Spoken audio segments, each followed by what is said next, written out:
Assalamualaikum warahmatullahi wabarakatuh. Selamat datang di Kacamata Talk Show. Pemirsa bakal ditemenin bareng aku Misri. Dan aku Farid. Nah, hari ini kita akan mengulas mengenai perubahan yang dirasakan ketika status IAIN menjadi UIN Mahmud Yunus Batu Sangkar.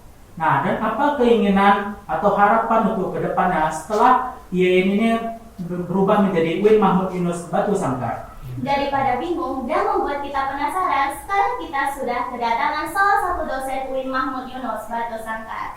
Selamat siang Bapak. Selamat siang, Farid. Boleh memperkenalkan sedikit Pak? Oke. Baik, salam kenal semuanya. Saya Zainal Fadli. Biasanya saya mengajar di Prodi Pengembangan Masyarakat Islam dan sekarang juga masih di prodi yang sama, cuman sekarang sudah berganti status ya. Sebelumnya IAIN Batu Sangkar, sekarang sudah menjadi UIN Mahmud Yunus Batu Sangkar. Bagaimana kabarnya Pak? Alhamdulillah baik, Nah, luar biasa. Mas, untuk kegiatan Bapak akhir-akhir ini apa kesibukan Bapak? Kesibukan masih sama ya. Selain pengajaran, kita juga melakukan penelitian, pengambilan masyarakat, dan ada beberapa agenda kemahasiswaan yang kita bersamai gitu, baik itu kurikuler ataupun ekstrakurikuler.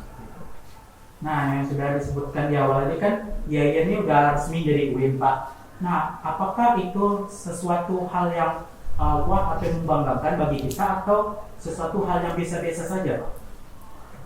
Semestinya membanggakan ya, soalnya cita-cita dari PT KIN itu tertingginya adalah level ketika institutnya menjadi Universitas Islam Negeri gitu. Iya. Dan alhamdulillah kita tahun ini dapat kebagian yang beberapa bulan yang lalu ya, kita sudah dapat SK atau salinannya dari Kementerian Agama.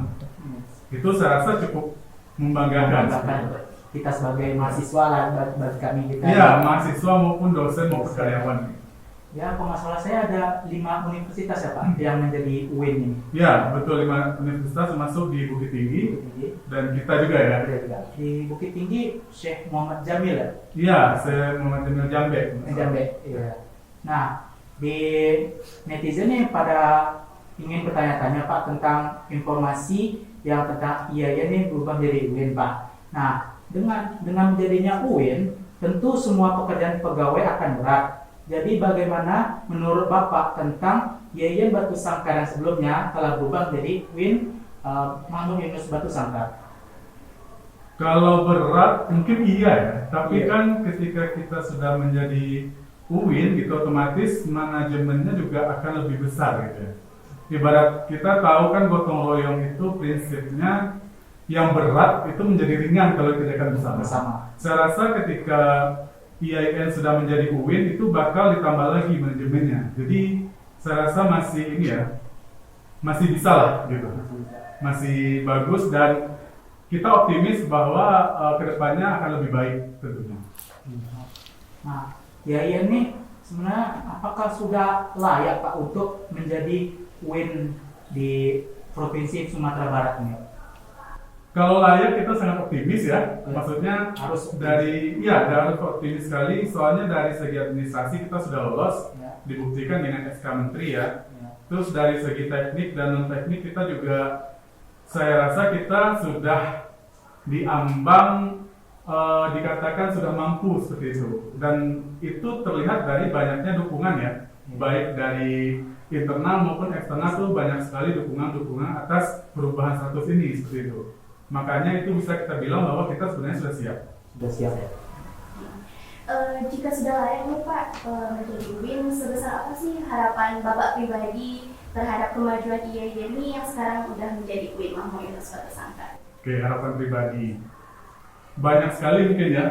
Jadi peralihan IAIN ke UIN itu pasti dampaknya akan sangat besar, baik dari segi manajerial atau dari segi pengembangan keilmuan. Kita juga tahu bahwa UIN itu keilmuannya lebih besar, tidak hanya dari segi keilmuan agama, tapi dia sudah menerapkan beberapa pengembangan ilmu yang umum gitu ya, keilmuan yang umum. Jadi di sini kita juga berpandangan bahwa semakin optimis pengembangan keilmuan di kampus PT KIN, terutama yang UIN ya, yang sebelumnya IAIN Batu Sangkar ini akan melejit cepat, saya rasa seperti itu. Jadi itu juga harus didukung dengan banyaknya peningkatan fasilitas ataupun prasarana yang dapat meningkatkan seluruh performa di pendidikan. Ini Pak, untuk pesan Bapak yang ingin Bapak sampaikan kepada dosen ataupun ke mahasiswa-mahasiswa lain yang sekarang ini udah menjadi mahasiswa UIN Mahmud Yunus Batu Sangkar, apa ya Pak? Pesannya pasti apa? Jadi kita kan mengalami perubahan ya, perubahan bentuk, perubahan segala macam. Otomatis kita harus siap dengan perubahan itu. Pertama, siapnya kenapa? Pasti akan ada lebih luas cakupannya ketika UIN dibandingkan YIN dulu gitu. Nah, kesiapan itu juga kita harus menyiapkan diri pribadi itu terutama pastinya yang untuk mendukung Tridharma perguruan tinggi ini, baik dari itu pengajaran ya, sarana fasilitas pendidikan semuanya, penelitian. Jadi penelitian kita nggak harus melulu lagi tentang Batu Sangkar gitu. Kita harus internasional sekarang. Pengabdian juga kayak gitu, kita melakukan pengabdian yang sifatnya luas, cakupannya bahkan sampai ke negara lain juga boleh ya. Ada beberapa kampus melakukan itu. Dan selanjutnya itu kegiatan-kegiatan yang menunjang akademik. Nah itu yang harus disiapkan pastinya. Dan itulah bincang-bincang kami kepada dosen yang sangat luar biasa, Bapak Zainal. Terima kasih sudah menyempatkan waktunya Pak di studio Kacamata Talkshow ini Pak. Nah, kita akan kedatangan bintang tamu yang kedua. Yang penasaran, jangan pergi, tetap stay di Kacamata Talkshow. Nah, kali ini kita kedatangan tamu yang kedua, yaitu Presma, Presiden Mahasiswa, yaitunya Bang Davi Zain. Selamat siang Bang. Selamat siang. Bagaimana kabarnya Bang? Alhamdulillah ya, seperti yang dilihat. Jadi kesibukan Bang akhir-akhir ini apa sih Bang?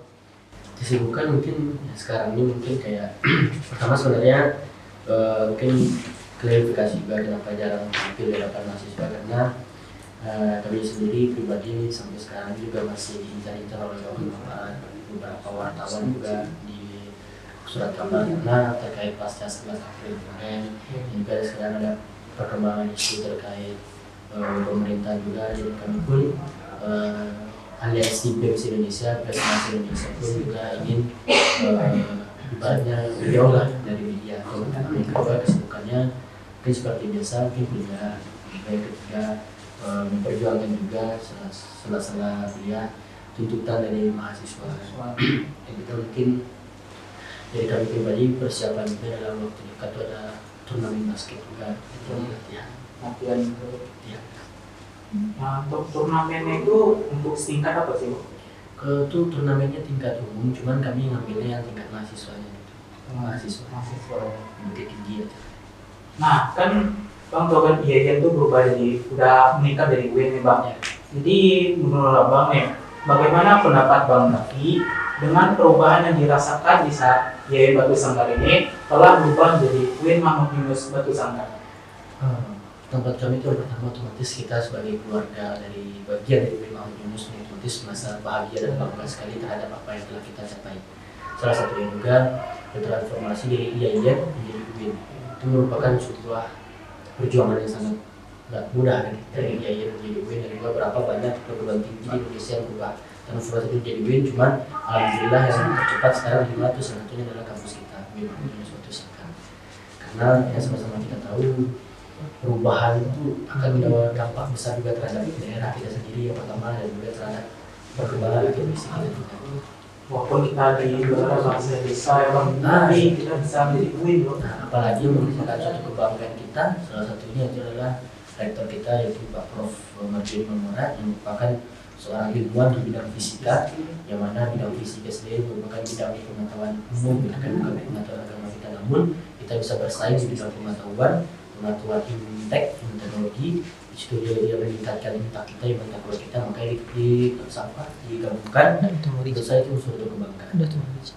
Nah, kan setahu saya ada berapa? 5 kampus ya yang dari UIN. Itu sebenarnya kita sebagai warga atau mahasiswa, sebenarnya kita UIN nih kayak hal yang biasa saja, atau ibaratnya wah ini UIN yang kita tunggu-tunggu nih Bang. Jadi apakah ini sesuatu hal yang kita tunggu-tunggu gitu Bang? Kalau untuk suatu hal yang kita tunggu-tunggu, otomatis jauh sebelum kita kuliah di sini mungkin dosen-dosen itu yang menunggu transformasi tersebut. Karena dulu sebenarnya kalau dikaji-kaji sejarah yang mungkin orang lain tahu, kita cuma bisa mentok stuck sebagai IAIN. Karena kita berdekatan dengan IAIN Bukit Tinggi, yang mana waktu itu setelah ada peraturannya dalam satu provinsi itu cuma beberapa saja yang bisa jadi UIN, dan itu pun kalau boleh jadi UIN kalau jarak mereka jauh.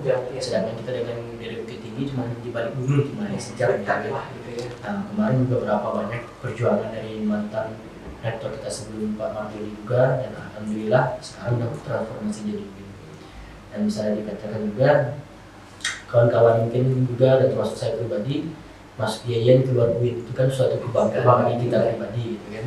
Tapi bagi kita selaku mahasiswa, selaku warga dari IAIN Batu Sangkar atau masih jadi UIN Mahmud Yunus, itu merupakan suatu kebanggaan yang besar. Gimana kuliah kemarin di UIN Pak? Suatu kebanggaan untuk kita gitu kan. Dan juga diambil juga dari Mahmud Yunus itu merupakan suatu tokoh ilmuwan di Batu Sangkar ini sendiri, dan itu juga menjadi kebanggaan kita karena Pak Prof Mahmud Yunus itu merupakan mufasir pertama di Indonesia yang menafsirkan Al-Quran di Indonesia, dan beliau orang Sunda yang makanya dialihkanlah namanya itu menjadi diabadikan sebagai UIN Mahmud Yunus Batu Sangkar. Sama halnya mungkin dengan kawan-kawan di Bukit Tinggi, UIN Syekh Muhammad Jambe kan, kan merupakan salah satu ulama terkemuka juga di Bukit Tinggi. Dari kelima PTK yang ada di Sumber nih Pak, apakah UIN Mahmud Yunus ini bisa bersaing gitu sama universitas yang ada umumnya di Indonesia? Mungkin jauh sebelum kita jadi UIN pun kita IAIN salah satunya mungkin itu udah jauh bersaing dengan kawan-kawan yang ada di kampus umumnya. Salah satunya kemarin dari jurusan PGRI atau beberapa jurusan di Batu Sangkar, sebelum kita di UIN itu udah dapat beberapa prestasi internasional juga dari kawan-kawan. Itu salah satu dari mahasiswa, dan juga dari dosen-dosen kita. Salah satu itu yang saya sampaikan sebelumnya Pak Prof Mardhani Nomora, yang mana beliau berhasil mendapatkan pengukuhan lebih besar menjadi guru di bidang keilmuan sains, khusus di bidang fisika, yang mana sama-sama kita ketahui bukan suatu yang mudah sebagai seorang intelektual untuk mencapai sebuah penghargaan yang lebih besar lagi di bidang sains, karena itu membutuhkan banyak tenaga, pikiran, dan juga materi. Itu salah satunya. Yang kedua juga dari mahasiswa termasuk di lembaga kemahasiswaan, alhamdulillah kemarin saya bisa mendapatkan DEMA UIN Mahmud Yunus ini sekarang tertransformasi di Mas DEMA IAIN juga. Kami berhasil membawa amanah ataupun mendapatkan amanah sebagai koordinator wilayah di Aliansi BMSI di Sumatera Barat. Waktu itu saya telepon Presiden Mahasiswa di UNAN, UNP. Mereka mengatakan dari Presiden UNAN sampai aja fresh dari yang Batu Sangkar untuk sementara menjadi koordinator wilayah di Sumatera Barat. Begitu juga kalau di UNP, karena itu merupakan suatu tolak ukur yang begitu menurut saya suatu yang jauh. Karena yang pertama, saya menghargai mereka sebagai kampus terbesar dan kampus ternama di Sumatera Barat, UNAN dan UNP. Namun beliau menggunakan ke kami Batu Sangkar, dan alhamdulillah saya ingin membawa perubahan itu tadi. Kibrat pemikiran atau cakrawala pemikiran seorang mahasiswa itu tidak hanya terletak pada UNAN dan UNP, tapi mereka bisa juga ke kita di Batu Sangkar. Walaupun kita mungkin jauh dari perkotaan atau jauh dari keramaian, tapi setidaknya dari alumni yang lebih dari kita bisa menghasilkan akademisi yang berwawasan luas. Itu salah satu persaingan kita di dunia akademisi di kampus-kampus lain. Kan juga banyak sekarang perusahaan-perusahaan yang ingin bekerjasama dengan kita, kan merupakan suatu kebanggaan.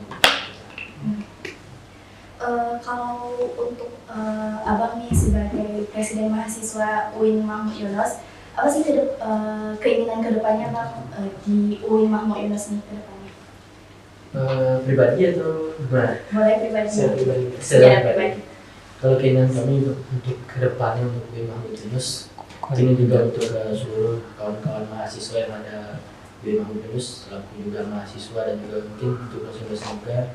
Harapan kami yang pertama itu menjaga nama baik materi kita sebagai mahasiswa. Yang kedua, kita harus bangga terhadap apa yang kita miliki di sini.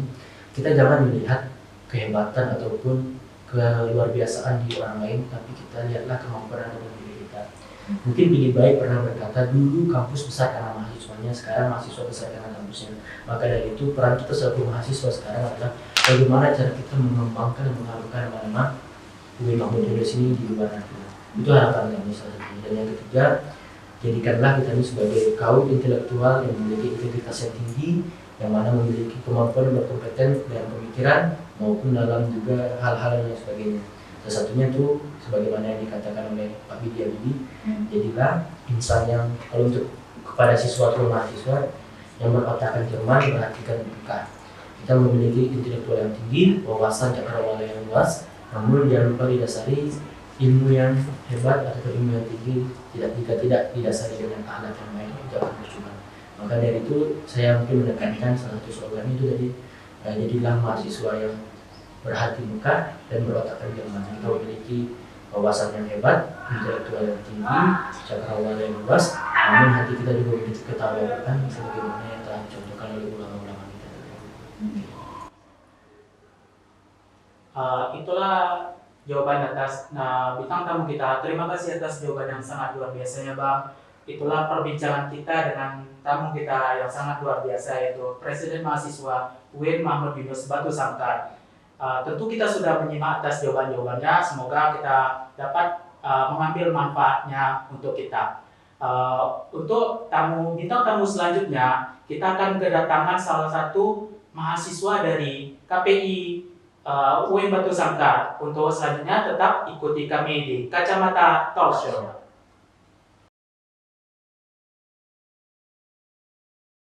Nah, kita kedatangan bintang tamu yang ketiga, yaitunya salah satu mahasiswi dari jurusan Komunikasi dan Penyiaran Islam angkatan 2019. Halo Kak, bagaimana kabarnya Kak? Alhamdulillah baik. Nanti gimana kabarnya nih? Wih, alhamdulillah baik juga. Boleh nih Kak, mungkin pemirsa belum pada tahu nih sama Kakak, boleh perkenalan dulu. Ya. Kenalin namanya Nur Aziza, boleh dipanggil Nur atau Aziza atau Aziza.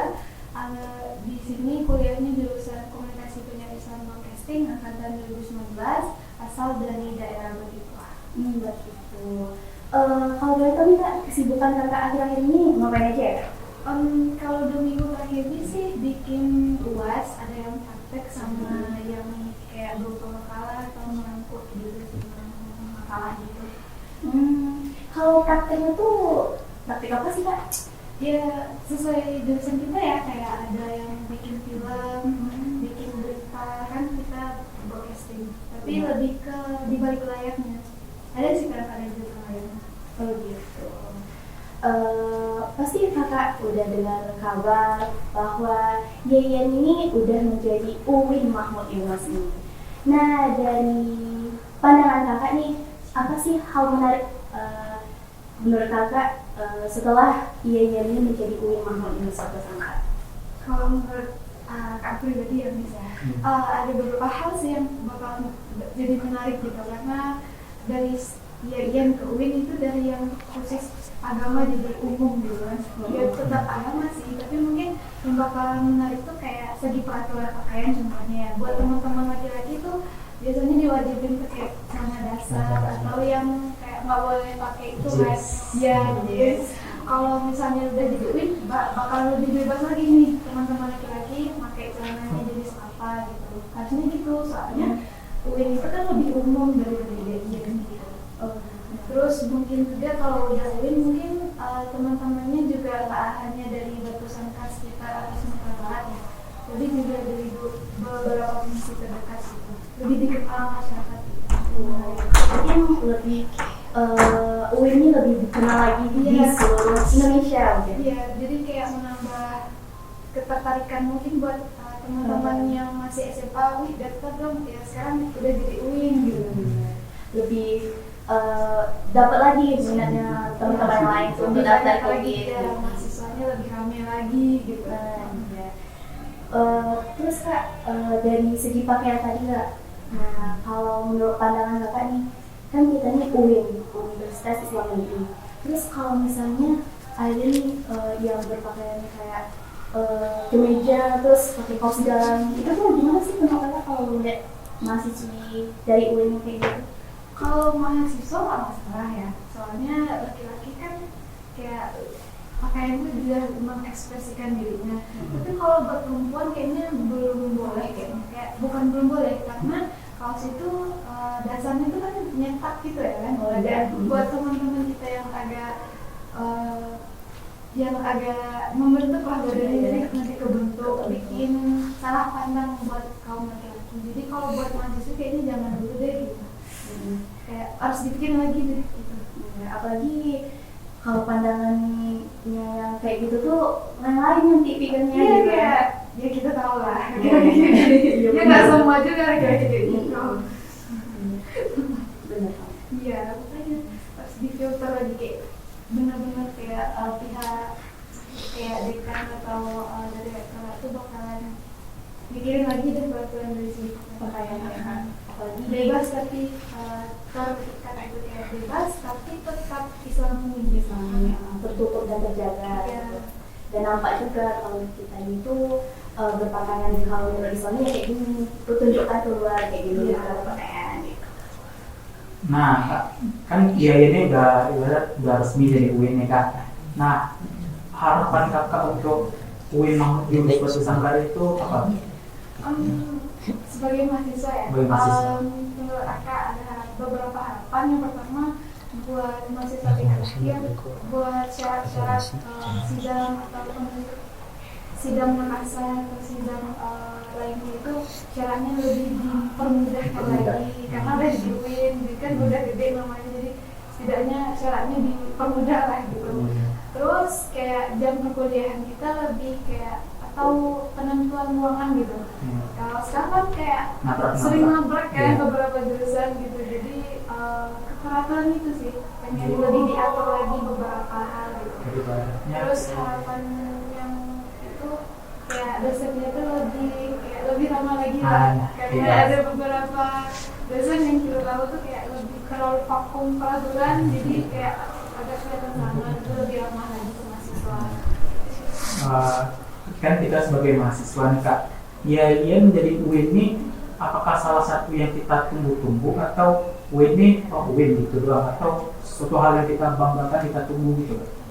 Suatu hal yang kita tunggu dan kita banggakan sih menurut Kak.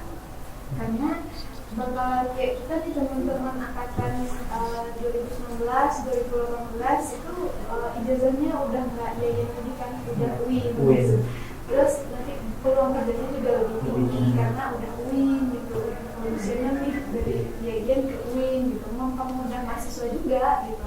Terus kayak lebih terkenal gitu, kita lebih diketahui oleh masyarakat luas dan warga di luar Sumatera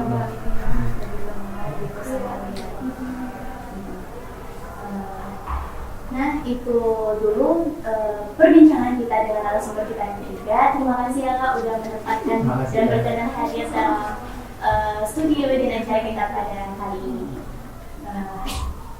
Nah, itu dulu ya teman-teman. Nantikan episode selanjutnya.